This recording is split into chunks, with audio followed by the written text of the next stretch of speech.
Hello बच्चों, आइए इस पर सॉल्व करते हैं। जो हमसे ये बोल रहा है, बेसिक सा क्वेश्चन है बच्चों कि बोर मॉडल समझा जा सकता है। तो वो हमसे बोला है कि बोर मॉडल जो है वो आप किसके लिए जा सकता है।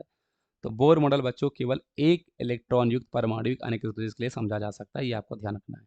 कभी भी आप देखोगे बोर मॉडल में क्वेश्चन होगा बच्चों, बोर या तो हाइड्रोजन के लिए वैलिड है या हीलियम प्लस होना चाहिए, एक इलेक्ट्रॉन होना चाहिए, या आपके पास बच्चों लिथियम 2+ होना चाहिए, या आपके पास बेरिलियम 3+ होना चाहिए। मतलब एक इलेक्ट्रॉन के लिए हो, जैसे ये मैं क्यों नहीं, देखो जैसे मैं बेरिलियम की बात करता हूँ तो उसका एटॉमिक नंबर 4 होता है।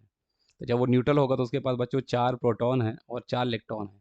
तो इनके लिए आप बोर नहीं लगा सकते, आपको 3 इलेक्ट्रॉन निकालना पड़ेगा, एक इलेक्ट्रॉन के लिए ही ये आपका काम करता है। तो ये इसके लिए काम करेगा, ये बहुत ही इंपॉर्टेंट है और ये इतना ऐसा नहीं है, कई बच्चों को ये पता भी नहीं होता है। तो ये एग्जाम में पूछा हुआ क्वेश्चन है, तो इस चीज़ को आपको पता होना चाहिए। ऐसा होता क्यों है? क्योंकि आप लोगों ने डेरिवेशन पढ़ा होगा। जब आपने डेरिवेशन पढ़ा होगा बच्चों, तो वहाँ पे आपने ये चीज़ देखी होगी कि ये आपके पास कोई भी इलेक्ट्रॉन, जैसे हमारे पास किसी भी ऑर्बिट में जब रोटेट कर रहा होता है तो उसमें दो तरह के फोर्स लगते हैं, है ना? एक अंदर तरफ, एक बाहर तरफ। तो दोनों फोर्स को बैलेंस किया गया होगा जब आपने प्रूफ पढ़ा होगा, है ना? तो इसीलिए अगर मान लो आप यहाँ पर एक इलेक्ट्रॉन और एज्यूम कर लोगे तो फिर ये होगा कि इन इलेक्ट्रॉन के बीच में भी रिपल्सन फोर्स लगने लगेगा।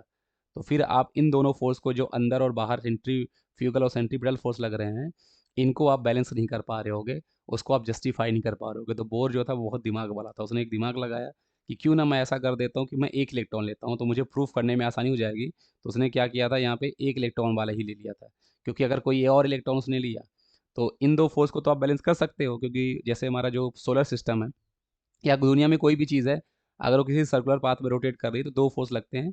जब तक दोनों फोर्स बैलेंस होंगे तो वो सेम ऑर्बिट में रोटेट करता रहेगा।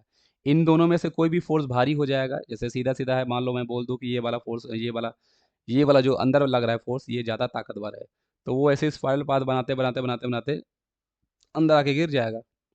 और मान लो ये बाहर वाला फोर्स ज़्यादा ताकतवर हो गया, तब वैसे घूमते घूमते बाहर निकल जाएगा, ऐसे घूमते घूमते घूमते घूमते वो बाहर निकल जाएगा और वो दूर चला जाएगा। दोनों बैलेंस है तो सेम ऑर्बिट वो घूमता रह जाएगा। तो इसको प्रूफ करना एक इलेक्ट्रॉन के लिए आसान था, अगर कोई और इलेक्ट्रॉन आएगा, रिपल्सन लगेगा, तो फिर वो प्रूफ करना मुश्किल था। इसलिए बहुत बहुत दिमाग वाला आदमी था, उसने समझ लिया, उसने एक इलेक्ट्रॉन ही फिक्स कर दिया था। तो आई होप आपको ये चीज़ समझ में आ गई होगी बच्चों। Thank you.